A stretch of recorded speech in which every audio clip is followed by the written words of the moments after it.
बिस्मिल्लाहिर्रहमानिर्रहीम। आज हम पढ़ने लगे एक्सरसाइज 3.2 और इसका क्वेश्चन नंबर 2 हम पढ़ने लगे। अच्छा, क्वेश्चन इंटरेस्टिंग है, इसको आप थोड़ी सी तवज्जो करके समझ सकते हैं और ये अहम क्वेश्चन है। ठीक है, इसके 4th पार्ट हैं। इसके टोटल कितने पार्ट हैं? 4। अब मैं एक पार्ट कराने लगा हूँ। अगर आपको बाकी किसी पार्ट में कोई प्रॉब्लम आए तो फिर आप उसको कमेंट करके मुझसे पूछ सकते हैं, लेकिन बाकी पार्ट भी ऐसे ही होंगे जैसे ये है। ठीक है। अच्छा, क्वेश्चन क्या है? इफ़ log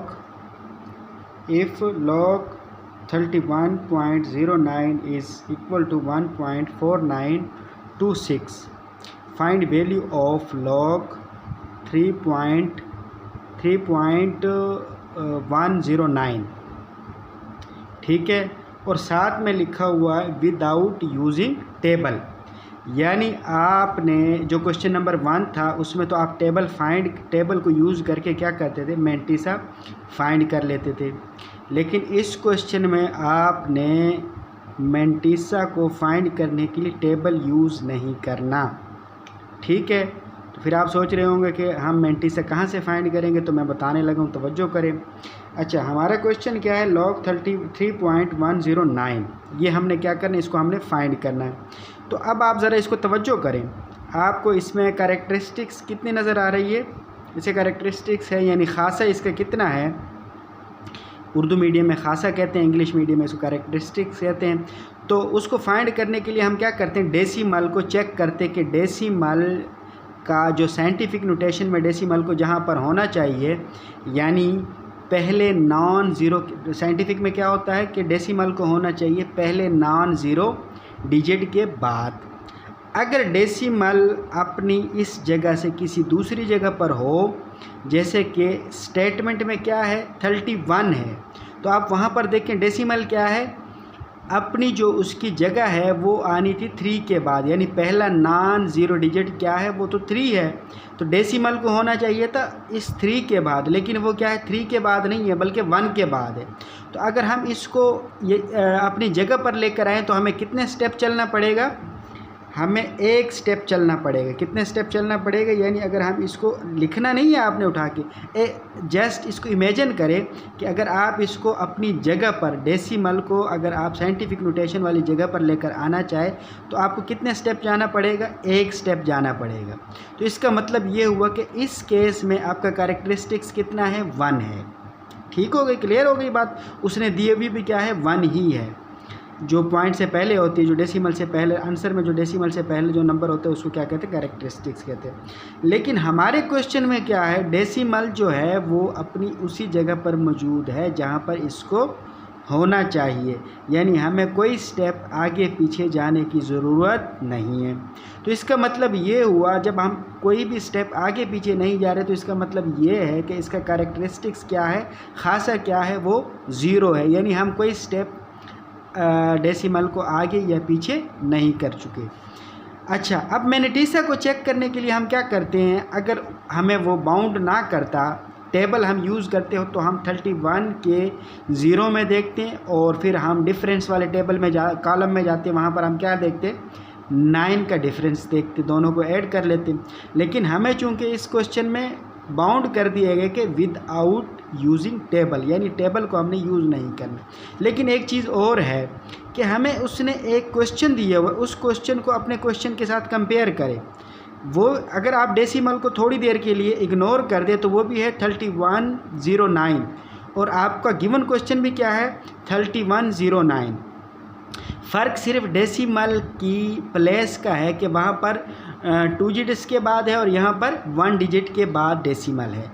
तो डेसिमल से तो हमें कैरेक्टरिस्टिक्स यानी खासा को हम फाइंड करते हैं। बाकी जो होता है, जो मैंटिसा होता है, वो तो हम फाइंड करते हैं कि जो पहले 2 नंबर्स होते हैं उनकी हम क्या कर लेते हैं? रो बना लेते हैं, और जो 3rd नंबर हो उसके कॉलम में चेक करते हैं, और जो 4th नंबर हो उसके डिफरेंस में चेक करते हैं। तो चूँकि उसका मैंटिसा जो गिवन क्वेश्चन है उसका मैंटिसा क्या है? 4926 है। तो जब हम अपने वाले को 3109 में चेक करेंगे, चेक किए बगैर हम बता सकते हैं कि इसका मैंटिसा भी कितना होगा? 40926 होगा। तो हमने लिखा कि मैंटिसा जो है वो 409 4926 है, सॉरी उसका मैंटिसा कितना है 4926। तो हमारे वाले क्वेश्चन का भी मैंटिसा कितना होगा 4926।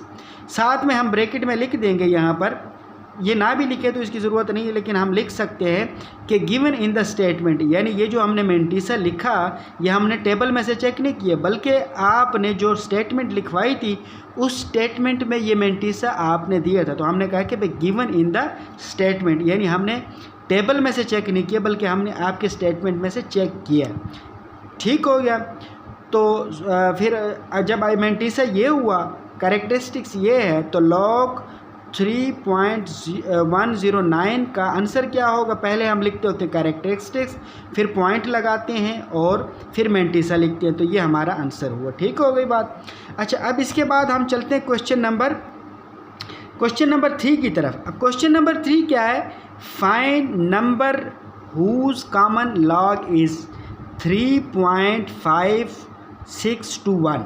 यानी ये इस क्वेश्चन में उसने हमें एक नंबर दिया है, हमें पूछा गया है कि वो नंबर फाइंड करे जिसका लॉग कितना आता है, इतना आता है। यानी कोई नंबर है जिसका लॉग कितना आना चाहिए, इतना आना चाहिए। तो हमें कहते हैं कि वो नंबर आप बताओ। लॉग उन्होंने हमें दे दिए, किसी नंबर का हमें उन्होंने लॉग दे दिया है, कहते हैं नंबर क्या है, ये किस नंबर का लॉग है। ठीक हो गया। तो हम क्या करते हैं, हम सॉल्यूशन में जाते हैं, हम कहते हैं कि भाई लेट कर लेते हैं, जो आप हमसे नंबर पूछ रहे हैं वो नंबर x है। हम क्या कहते हैं कि जो आप लेट करते हैं कि जो आप नंबर पूछ रहे हैं वो नंबर क्या है, x है। देन log x किसके बराबर है, इसके बराबर है, क्योंकि उसने हमें खुद कहा कि उस नंबर का जो आपने फाइंड करना है उसका log ये है। तो मैंने कहा है कि नंबर क्या है, x है। जब मैं उसका log लूँगा तो log तो ये आएगा जो आप उन्होंने हमें बताया हुआ स्टेटमेंट में। ठीक हो गया। तो हमने कहा log x इसके बराबर है। अब हमने फाइंड करना है x को, क्योंकि उसने पूछा कि नंबर क्या है, हमने कहा x है, x की वैल्यू तो अब हमें फाइंड करनी पड़ेगी। तो हमने x को फाइंड करना है, हमें log नहीं चाहिए। log को ख़त्म करने के लिए हम क्या करेंगे, taking anti log on both side. तो हमने एंटी लॉग लिया, anti log log x, anti log, और इस नंबर का भी हमने क्या लिया, एंटी लॉग ले लिया। अच्छा, अब आपको पता है कि एंटी लॉग और लॉग आपस में क्या हो जाते हैं, एक दूसरे को कैंसिल हो जाते हैं, कर देते हैं। ठीक हो गया। लॉग और एंटी लॉग कैंसिल हो गया, बाकी बचा x जिसको हमने फाइंड करना है। और दूसरी तरफ आपको नज़र आ रहा है एंटी लॉग 3.5621। तो आप कैलकुलेटर से क्या करें, एंटी लॉग दबाएँ और 3.5621 प्रेस करेंगे तो आपका आंसर आएगा 3649।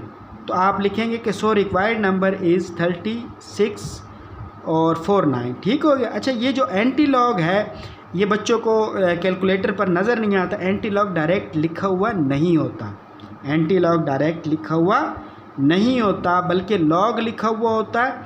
जब आप शिफ्ट दबाते हैं और लॉग को प्रेस करते हैं तो ये एंटी लॉग कैलकुलेटर में खुद ब खुद बन जाते हैं। बच्चे परेशान हो जाते हैं कि कैलकुलेटर में एंटी लॉग तो लिखा हुआ नहीं, अब एंटी लॉग कहाँ से फाइंड करें।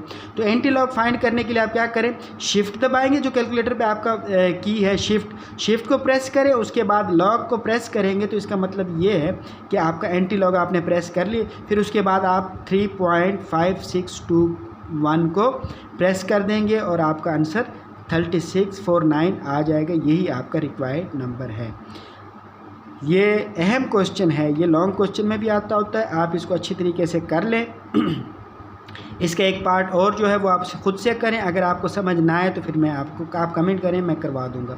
अगर चैनल को आपने सब्सक्राइब नहीं किया हुआ तो चैनल को सब्सक्राइब करें ताकि इससे हमारी हौसला अफजाई हो।